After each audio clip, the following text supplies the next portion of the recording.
In a world whose hosts cried out for a replacement to Thunderdome.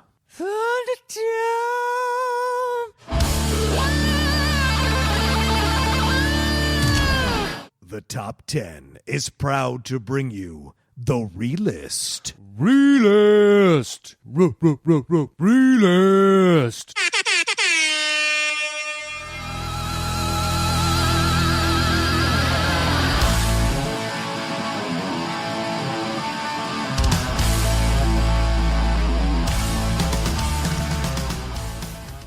Welcome, everybody, to one of our favorite shows to do here related to the Top 10, and that is the Relist. Relist!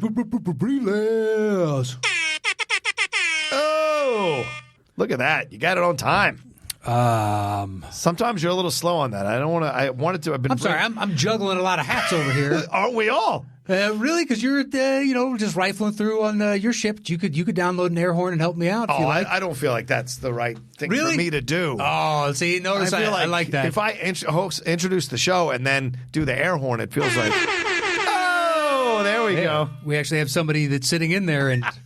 He's about 5 minutes away from walking out of the doors. Yeah, he is. He can't. He doesn't enjoy our show like he used to in the past. He used to sit through everybody else's bullshit, Oh, I know. It's instead true. of the one thing that he knows he enjoys if he's got to be actually at work. Which is his babies? This goddamn show. Oh, right. Yeah, good point. I'm talking while he's got to be here. If he only had this show, he'd be really happy about it. And I would love to invite him on, but fuck it. No. No? No. Now, no. I don't even know if he still listens, but if he is, He said he's walking. I'm totally gone. You son of a bitch. You lousy son of a bitch. You son of a bitch. You gave out all the signals. I'd have you spayed. I retract nothing. So the Relist. The Relist, this show is, we open it up to 3 patrons over patreon.com/the top 10. With the number 10, you can join the Relist over there and you get access to our Topic Thunder show and the video before everybody else and a bunch of other stuff. Yeah. But we pick 3 at random, thanks to help from Chris Alexakos for doing all this, because the Relist can sometimes be it's a lot of juggling and trying to get people, and especially after the holidays. I know this month was especially tough for him. So thank you so much, Chris, because it means the world to us. So he sent out to 3 individual patrons, and then the first one chooses the topic, and the second 2 submit their lists. And we talk about their movies. We don't take any of them away. Nope. We just talk about their movies. We don't add anything, and then we combine the 2 lists at the end. It's kind of like our show, but it's for the fans. It's a FUBU for you, by us. Why are you playing to the camera again? Because why not? It's right there. Okay. And we're all narcissistic, and you forget that for half a second. Fair enough. I think I was selling it a little bit better until you interrupted me. I'm sorry. I apologize. No one's going to watch it. Dude, I was putting you in that car. I was getting you in that car. It's fair. I slapped the hood. You were on board. That's true. It's true. And I noticed, wait a minute, there's no wheels on this goddamn car. All right. Well. Yeah, well, you know where we're going? We don't need wheels. Oh, good reference. Good reference. Thank you. By the way, you should get. Son of a bitch. You want to walk in right now and just start reading some lists? That's fine. I'll have you on. I love it. How close were either John or Matt to being chosen as the baby's name? I'm going to put the earphones back on for this. Go, talk to me. I mean, the power rankings, I say it was a top 50. You guys both maybe? Top 50? Top 50? He only knows 25 people. It's true. By implication, he only knows 25 names? Yeah. Is that what you're saying? Yes. Makes sense if, the Bucks are the team that you gravitate to most in the National Football League. Is it really his team? Yeah, wait, the Tampa Bay Buccaneers. Guys. That's not necessary. I'm not going to bring them up. Is he coming back or not? Is Jameis coming back or not? I hope not. I feel like where else is he going to go? It's weird, man, because he is hyperbolically great and terrible. Yeah. He's like Richard Gere. He's got nowhere else to go. And the Bucks have no one else to replace him with. Yeah. What are they going to trade for Nick Foles? Draft pick. Ugh. Draft somebody. Tua? No, I wouldn't touch Tua with a Tua foot pole. Thank you very much. Thank you for Cody. No, Tua. For movie fans out there, Tua at this point looks like Mr. Glass. Yeah, and every time somebody on the defense touches him, he shatters an injury that you've never heard of before. It's true. And you're like, what the? I didn't know you could do that. You could snap your fucking Achilles and it ruptures your ankle. What? And it fractures all your toes. Yeah. I didn't think that was good for you. He got a brain hemorrhage from a dislocated knee. It's weird. Yeah. All right. Anyway, I know. I just lost one. Was that you as well? Yeah. I think Cody's messing with us now. All right. Should we jump into this thing? Yeah. So once again, the Relist, they send it in. We read it. And thanks to Chris for helping us put everything together. Yeah. So the person that chose the topic was Mr. 1, Robert Bobo Haley. Bobo! And he chose top 10 inspirational scores. Wow. I have nothing to offer to this, I don't think. I think because people have been clamoring for us to do some sort of music tie-in. Yeah, You're not wrong, but I don't know how you choose a top 10 soundtrack. Right. Or a soundtrack might be easy, but top 10 like film scores. Composer, film score. Yeah. Dude, I don't. Right. Why don't you narrow by genre? Sports alone. That's fair. That's absolutely fair. And you're like, okay, now it's talking. Oh, it was science fiction. Right. Historical. It's like, you got to give me something because otherwise there's just too many films. Right. That's a fair point. All right. Anyway, so Robert said he narrowed it down just a little bit with inspirational, I guess. Yes, I guess so. Yeah. I guess since I have a laptop, is it easier for you to open the attachment with the second? I have Ed Buskirk's list, but I could go to the other one. Doesn't matter. Whichever's easier for you to read. Because David Mitchell Baker's the other one, right? No, it's from Eric Bloor. Oh, Bloor. I see. Yes. I don't know if one is easier for you on your phone. Oh, either way works. I'm cool either way. All right. Well, I got the PDF in front of me, so good to go. Okay. So you're going to read Ed's? Go for it. You can start off because that's at the top. Okay, fine. Here's what I'll tell you about Ed. I'm gonna listen. I got a limit. You all need to know this. When you're sending in stuff for the relist, please don't send in like 2 paragraphs per option. We want to keep the show as tight and short and sweet as possible to give you guys full humor and full enjoyment and limited amount of time. That's what I'm saying. It's a verbose fan, and he's got thoughts to express, and God love him, it's a free country.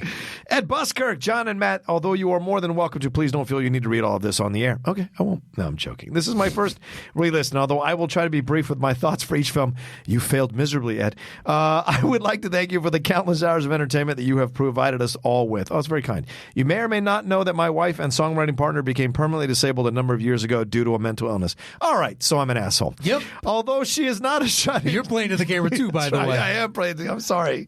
You're right. We are narcissists. Although she is not a shut-in, she struggles with a processing issue that makes it difficult for her to process noise and some images. This forces us to choose carefully our outings, keeping us in an environment we can control most times. Dude, Ed, that is incredible that you're so loving of your wife that you are willing to like just completely alter things so that she has the most amount of enjoyment possible in a situation. So shout out to you, man. Just incredible love you're showing here. Crowded restaurants and movie theaters can be very stressful, so we have tried to replicate the theater going experience at home. Totally makes sense. I say all of this just so that you know how much the show means to us as I share with her the top 10 each week. We then make our own lists, often bantering back and forth before listening to the official show and discovering how close or far off we are from your lists. I say, wow, to help repair your image from this precipitous Icarus-like fall where you're up near the sun and it melted the wax that was holding the wings upon your back. The one time I say something. I know. You got that's some tremendously bad luck. Why don't we, by giving back, since they do the theater experience at home, look, once a week, I can show up and I can give you the newest thing that I've had to deal with when I've seen a movie because I got loads of them. You know what I mean? Every time we talk about a big movie, apparently in the past like 6-8 months, since the AMC Stubbs Pass, I'm really using that. Yeah. I've got a new one. Almost every movie I go to. Okay. So I can show up at your house and just replicate for you the annoyance that I've had to deal with walking in and making eye contact with somebody that's clearly getting a hand job right now. Oh, really? Where the hell do you go? It was Burbank AMC. What? Right here. Yeah, I don't go to those areas, man. So you don't go to Burbank? No. Well, we're in Burbank. I go to Century City. I'm going to go to an AMC. What did I just see in the Century City? Shit, I just saw it like a week ago. Week and a half ago. And I was like, that memorable. It's a new one. No, it was one with a bunch of old people came out to see it with me. It was for the award season. Oh. It might have been 1917. It was like during the day. Okay. Might have been something else. It was awards fair. Okay. That one wasn't bad compared to like the Star Wars one I brought a couple weeks ago. Like, that's your mom, bro. That's your mom, bro. Or the people interrupting us in Spider-Man. Yeah. I don't have any of these experiences. Yeah, well, you're a critic. You go into the early premieres. I don't go to premieres. I hate going to premieres now. I say all this. Okay, thank you. The show has been a constant source of laughter and conversation, and we both thank you for that. Thank you. I and a few of my kids, the older ones, I have 5. Jesus, 5. Will be joining you for both live shows in Houston. Ooh. Not on the current date, though. Yeah, as someone pointed out, which I did not even think of, we got that information. We did the announcement on the Best of 2019, which is spoilers. So if you haven't seen any of these movies, right, fair. But we've talked about it since. Unfortunately, Houston, we are, basically looking for a new date to come out there. And now I'm playing to the camera. You are. But you should have gotten your refund back by now. And if you haven't, please email us at, either the Top 10 Live with the number 10 at Gmail or Top 10 Show. Top 10 Podcast. I do this like every third. Top 10 Show Podcast at gmail.com. I think you just combined the two of them. Top 10 Podcast at gmail.com, right? It is, because we have several of these. Yeah, Top 10 Podcast, all spelled out at gmail.com. There you go. Yeah, between that and my personals and other things on the side, it's like, I forget. I get it. Occasionally. For my list, I hope I've given some personal but maybe unusual choices that may turn someone onto a new soundtrack or score. This could have easily been a list of all Williams or Horner music that inspires me and I would be just as valid. But I tried to mix it up with several different composers. All right, number 10, Seven Samurai from Fumio Hayasaka. Is that on your list? Okay. Not on my list. Having just recently discovered the film through my film school, i.e. the Cinephiles. Oh, that's nice. This soundtrack may make it higher on my list in the years to come, but I have not been able to get this music out of my head since I watched the movie. Yeah, nor should you. It's only a 28-minute soundtrack. But is that it? Yeah, that's it. I went to buy it an LP over at Amoeba because I'm into the records now, and I was like, I did the calculation on my calculator on my phone about how long these tracks are, and it was like 28 minutes. I was like, yeah, I'm not buying 28 minutes for $20. It's not happening. But it's great. Not what you can find on YouTube for free. Exactly, and download it for free. My own way. But yeah, that's the number 10. So not on your list? Not on my list. Okay. What do you got at 9?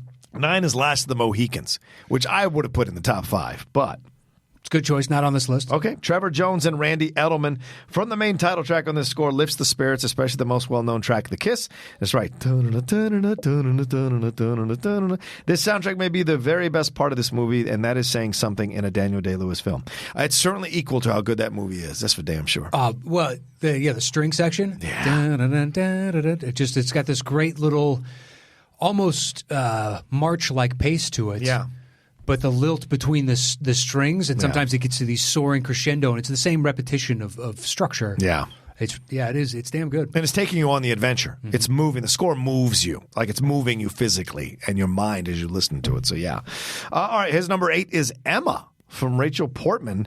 Rachel Portman is such an underrated... Is that on your... Nope. Okay. She's such an underrated composer, but her work on the 1996 movie Emma, which starred Gwyneth Paltrow, is not only gorgeous, it's always a source of inspiration when I am feeling a bit low. Wow. I didn't know that. Okay. I respect that. Sure. Thank you, Bobo. Is that Bobo? No, sorry. Thank you, Ed Buskirk. I appreciate Bobo gave us the topic. That's right. That's Robert Haley. All right. What's your number 10? All right. Well, he writes. Oh, yeah. What does he say? Hi, Matt and John. Hello from Toronto. Aye. I've been a fan since the beginning of the show. I enjoy and look forward to the show every week. I enjoy the banter between the two of you guys, and you constantly make me laugh. For my list, I had one qualifier, the score, and had to inspire emotions, be it good or bad emotions, and add some to the films for me. At 10, he's got Tron Legacy. Ooh, nice choice. Yep. Let me see here. I don't know about inspirational, though. Well, maybe. Depends on what inspires you, I guess. It's all subjective. Yeah, I guess. No, not on here. It's my, for 2 seasons, that was one of my go-to albums to listen to while skiing. Oh, yeah. Because it just kind of puts you into a zone. You get sucked in, and I'm more focused on what I'm doing. Right. As I'm doing it.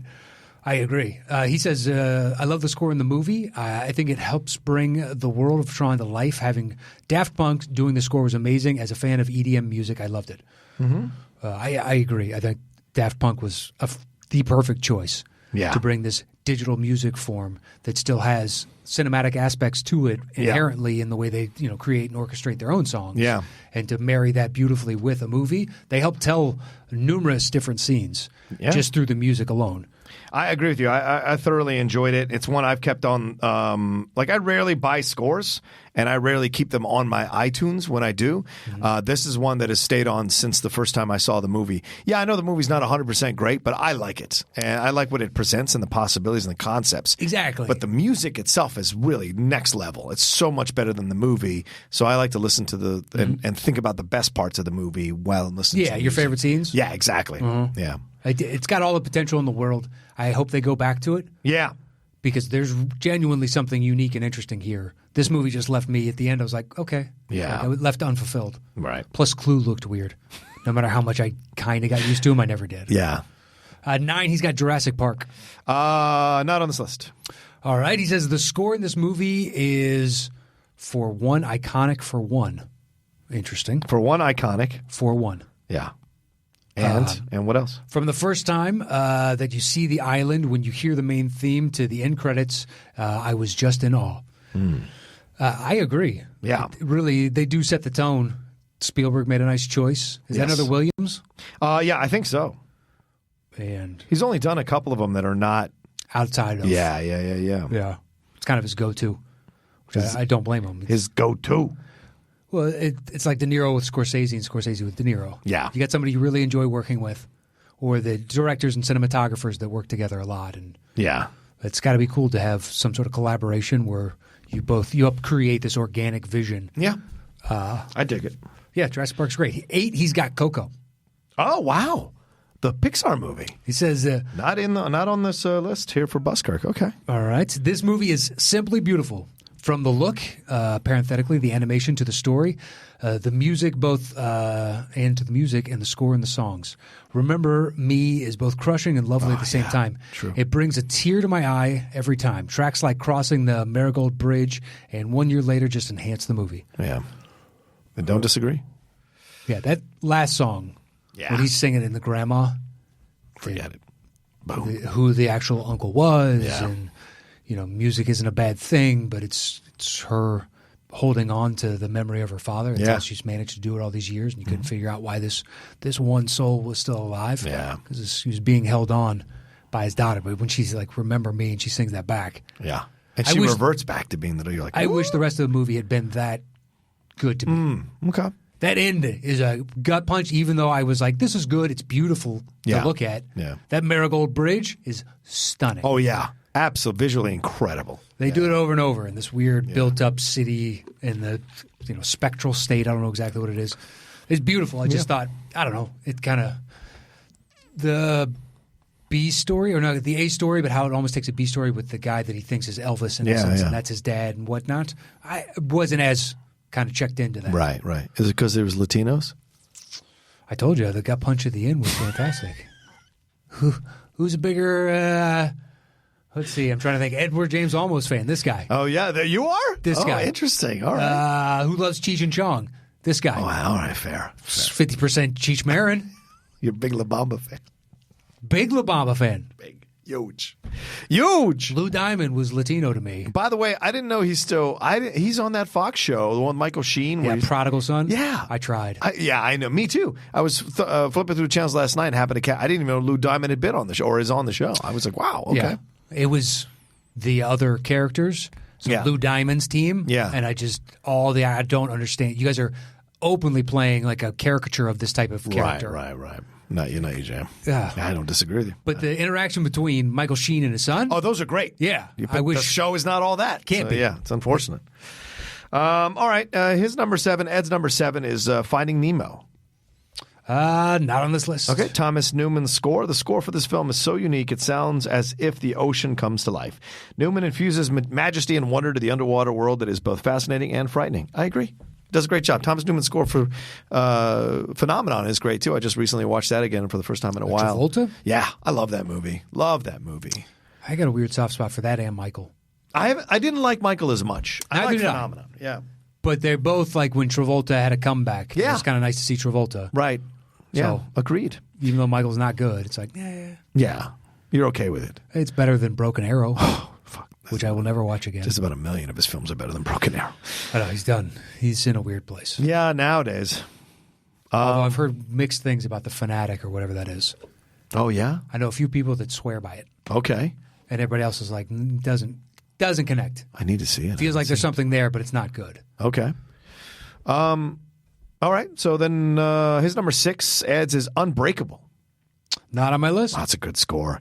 James Newton Howard, not your typical superhero score for a movie that is not your typical superhero movie. Maybe it's because I saw this movie with my hero, my dad, sitting beside me. But the track Unbreakable, where David Dunn begins to embrace his powers, is one of the most exhilarating musical moments I've ever had in cinema.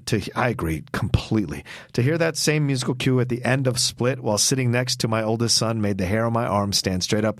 Such a brilliant and moody but emotionally moving score. Yeah, totally. I mean, yeah, that moment is so great because his score is embracing the emotional journey that David Dunn has been on throughout the film, and where he's finally ready to step up, and the score gets louder as he does the things that he's doing. Yeah, totally inspirational. Agreed.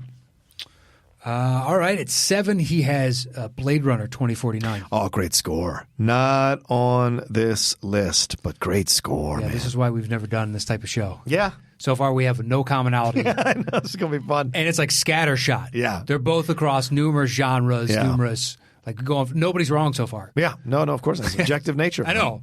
So, Blade Runner 2049, rather, he says, let's see, I know another score that had me feel more than this, besides my number one. With songs like Hijack, See Well, and All the Best Memories Are Hers, Hans Zimmer made a beauty score that I could listen to anytime. Yeah. It's everything about that, from the score, the cinematography, to the acting, the casting choices, to the story, to the I don't know. It's so good, man. To me, it's better than the original. Okay.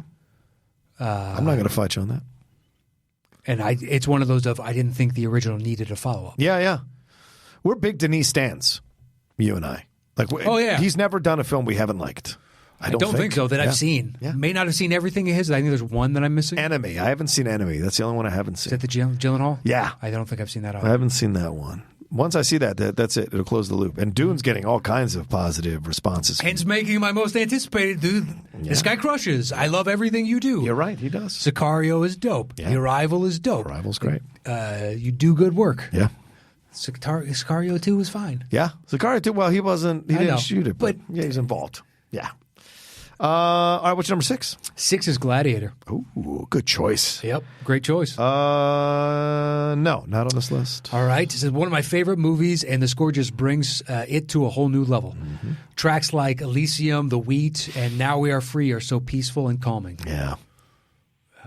That's good. Yeah, that's a good choice. I mean, I have to assume The Wheat is when he's in his dream state walking through that wheat field. Mm-hmm, mm-hmm. Like, he's dropping the names of the song. I know the scenes they come in. I don't know, specifically. The tracks themselves. Yeah, by name. It's not like it's the Emperor's March. Right. Like, I get that. That one I know. Yeah. There are some where you can just say the name and be like, gotcha. Yeah. But The Wheat? Sorry. Not your jam. No. Well, it's not my jam. I can't. Well, knowing two them together. Right. Yeah, I only have like 5 scores on my iTunes. I don't have any. Really? Okay. I'll go back and every once and again. Sure. Yeah, sure. Put it on or whatever. Yeah. Star Wars would be kind of like that. I guess, obviously I think of Daft Punk's Blade Runner. Right. Not Blade, but Tron Legacy is different in my head because they were so established, and this is basically like, oh, you just had Daft Punk do a Daft Punk album and have it be a part of the movie. Yeah, exactly. All right, Ed's number 5 is Pirates of the Caribbean, Curse of the Black Pearl from Hans Zimmer. Not on my list. All right, no soundtrack listing could be complete without a Hans Zimmer score. If you're looking for a film score that you can work out to, this would be among the best to get your heart rate up. There you go. All right, I like it, Ed. Yeah, it's a great choice. Yeah. Dun, dun, dun, dun, dun, dun. Yeah, I like it too. It's a really good score. All right, what's your number 5? Well, he wrote The Avenger without an S. Oh, whoops. But then gave a description for The Avengers. So you're all over the place, my man. One of my let's get. I could have put several MCU movies in, even any of the Avenger movies, but the Avengers theme just gets me every time I hear it. It pumps me up anywhere and anytime. Well, it does. The horn coming, the bum bum bum bum. Yeah. It's just like you can do it subtle as little nods when certain moments happen to let you know, like, this is a good thing for the Avengers. But the crescendo and Endgame. Yeah. Oh, yeah. It's always impressive to me when they have such a full understanding of the music when builds like that. You can get to this huge crescendo at the very end. And music that we've heard numerous times can still inspire. Yeah. It's damn good. Absolutely. It's a good choice. Ed's number 4 is Tomorrowland.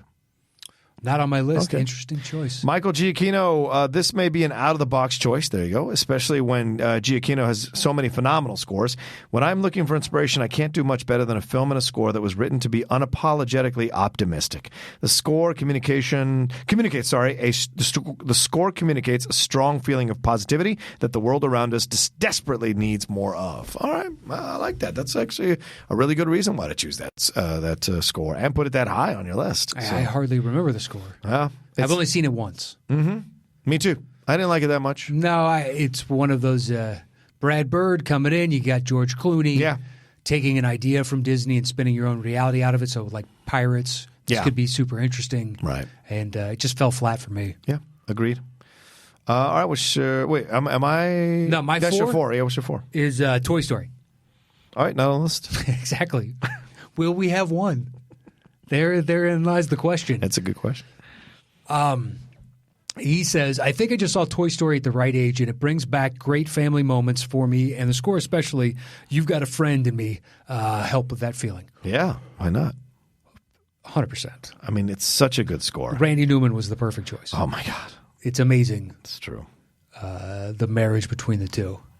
Yeah. Because he can impart all the heart that you need and also kind of the slight comedic. Even kids get the comedic, his pattern, his style, his patois, so to speak, within the song itself implies a comedic tone. But, he's still singing about real things. Yeah.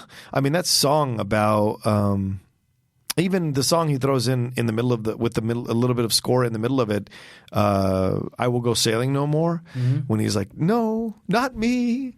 That blah, blah, blah, blah. And then he and then boom, right down, and it's just quiet. And he goes, clearly I will go sailing no more. It just holds the no, holding the no. Well, he's like a big hound dog. Yeah, right. No, you're sitting there listening to it, going, oh, he's good, man. He knows how to play with his vocal range. Mm-hmm. I wish he had more hits because I loved the songs that were hits. Like I loved Short People. I love dude. The unironic playing of the ironic song at the end of Lakers games. Right. Oh no, Dodgers games too. Every time they win, they play that game. Play that song, right? But he's making fun of LA in that whole song. Yes, the whole time. The homeless guy under the overpass. We love it. Just. Yeah. And he just calls out streets and people are stupid. Santa Monica, yeah. Because more often than not, the average person just hear that and be like, I live in Santa Monica. Doesn't he say a big nasty redhead by my side? Could be. Yeah, I think he Could does. be. All right, Ed's number 3 is Superman from 1978. Guess what? Not on the list? Not on my list. How do you not have Superman on your list? John Williams, of course. It's my own rules that limited my mentions of the master to only 2 on this list when his music could have easily dominated it. Deny it if you like, but whose chest does not swell up a little with pride when you hear the first trumpet of this iconic score? They made us believe that a man could fly. Yeah, agreed. I love the Superman score. It's the best part of the movie. Oh, my God. Here we go. It is. It's the best part of the movie. Here we go. It's like Eye of the Tiger.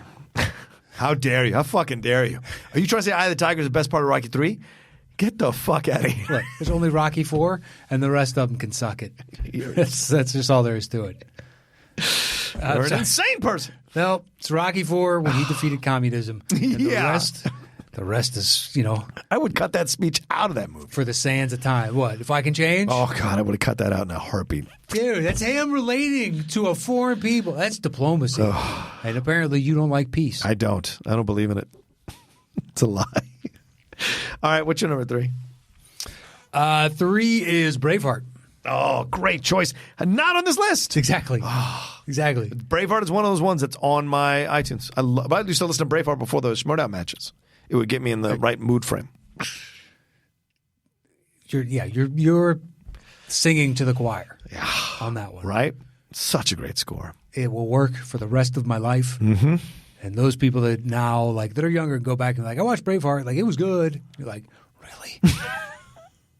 Dude, that movie works so many different ways. Yeah, it does. So many different ways for me. Yes, I know it's historically inaccurate. I don't give a shit. I don't care. I didn't find out until years later, and it doesn't appreciate my affection for the movie. Right.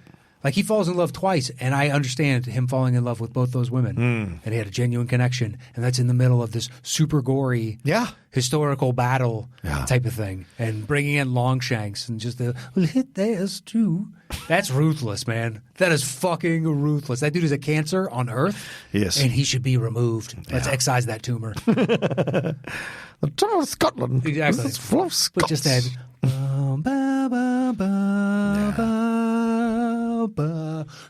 And just you can do it soft, you can bring it in high. When he screams freedom and the music swells, it's just like, dude, this fucking movie. The drum beats too. You hear that fucking strain underneath. So good. Just an excellent score. One of the rare ones that make my iTunes list. All right, number 2 here is The Rocketeer. Not on my list. There you go, from James Horner. Still a film I haven't seen. I need to watch this film. You don't.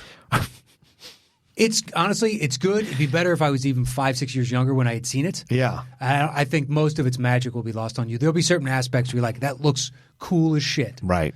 Like this whole sequence, but I don't know. If memory serves, I saw it just a few years ago again. Okay. So it's a little hammy at times. Okay. Like they're really playing the stereotype of the Hollywood type of... Well, PJ is writing questions for this season of the Schmodown, and he loves this fucking movie. So just like Skalisky, when he loves a movie, and they'll go into the questions. So he's like 7-8 years younger than I am, I believe. Right. Maybe 10, but it's like you grew up as a kid. I could totally get. Yeah. I would have loved this too. Yeah. I was trying to survive without having ever seen the film in the Schmodown, and now I don't think I can. So why not just study it without watching it? Yeah, I can go to Wikipedia, I suppose. That's a good point. Yeah. It's from James Horner, the score. Horner is another composer that could easily have his own top 10. Oh, shit. Sorry. Top 10. Let me get back to it real quick. I scanned away from it. But the only reason I chose this score over Star Trek II, yeah, it's a mistake, is that I find it just a bit more inspiring. It has all the adventure he wove into his Star Trek score, but it was also filled with the wonder and optimism he infused in his score for Field of Dreams. All right, I understand. Star Trek 2 is still a better score. I don't care what you say. It's still a better score, but I understand. You already attacked this man once. It didn't end up well for you. Right. You know? He's got his defense. Mrs. Buskirk, I apologize profusely for attacking her husband the way I am. His battlements are tested, and they've proved pretty fucking sturdy. So you might want to, figure out a different route. Maybe I need to go visit Ed and watch a movie with Ed and his wife in that theater they've set up in their house to make up for them. Detour past this strategic outpost and just take down the next one. That's right. That's all. All right, what's your number 2? 2 is Star Wars.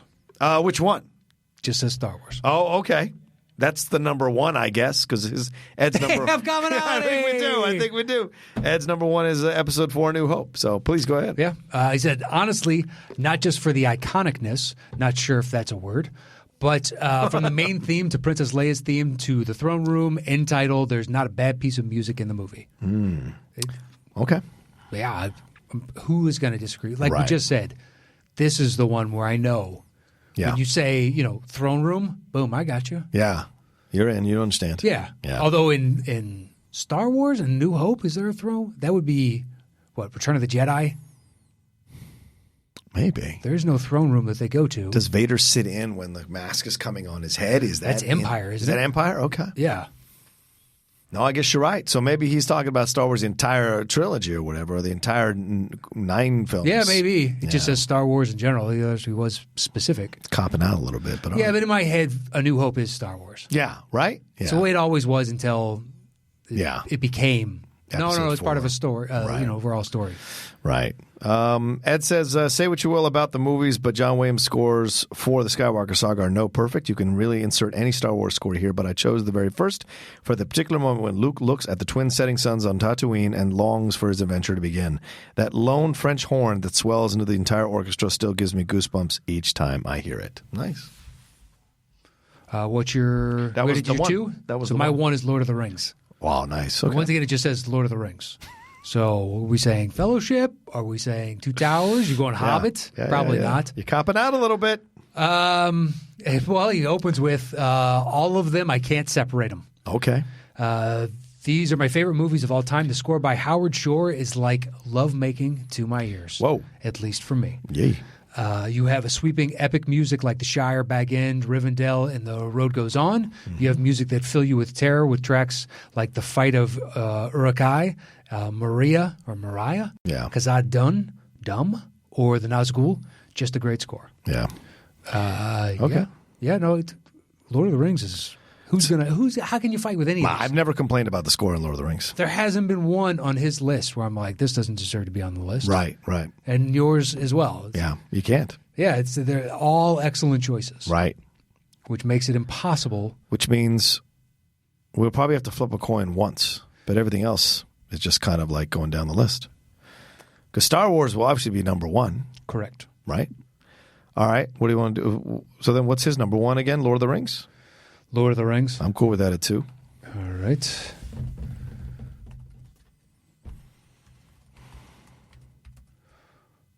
He's just saying the Lord of the Rings. Bit of a cheat, but that's all right. Yeah. All right. What do you got? What's your next highest? Rocketeer at 2, but I kind of want to put Superman there higher. We're allowed to do that, right? We said we can. I mean, we can do whatever we want to. Superman goes higher. I'm trying to refresh this list. Sorry, Ed. Gun. Sorry, Mrs. Buskirk. There it is. You want to do... I want to leapfrog Superman into the... Well, I would... Okay, so you're saying for number 3, for the next spot? Yeah. I would take, personally, Braveheart over Superman. And that's my 3. Okay. I'm cool with that. So the Braveheart, then Superman. Yeah. Yeah, that's fine with me. And once again, that's the best part of Superman. So I'm not fighting just Braveheart. So better. Yikes. I have Rocketeer 2 now. Okay, so you want to do that there? Yeah. Because we have no commonality. So. Right. All right. What do you have next? My next highest would be 4, Toy Story. Okay. Yeah, that makes sense. All the sense in the world. What's your next highest? Tomorrowland? At 4. Okay. So we're just going to do this back and forth? Yeah, pretty much. My 5 is next. Yeah? What's your 5? The Avengers. Yep, totally. Your next highest? Pirates of the Caribbean, Curse of the Black Pearl. It's called Dip. Pencils. All right, and finally... I've got my 6, Gladiator. I've got my 6, Unbreakable. I'll go with Gladiator. Yeah, I would agree with that. Mm-hmm. You're in Elysium. Done and done. Boom. All right, let's do this thing. The top 10 inspirational scores on the Realist. Yeah. All right, go ahead.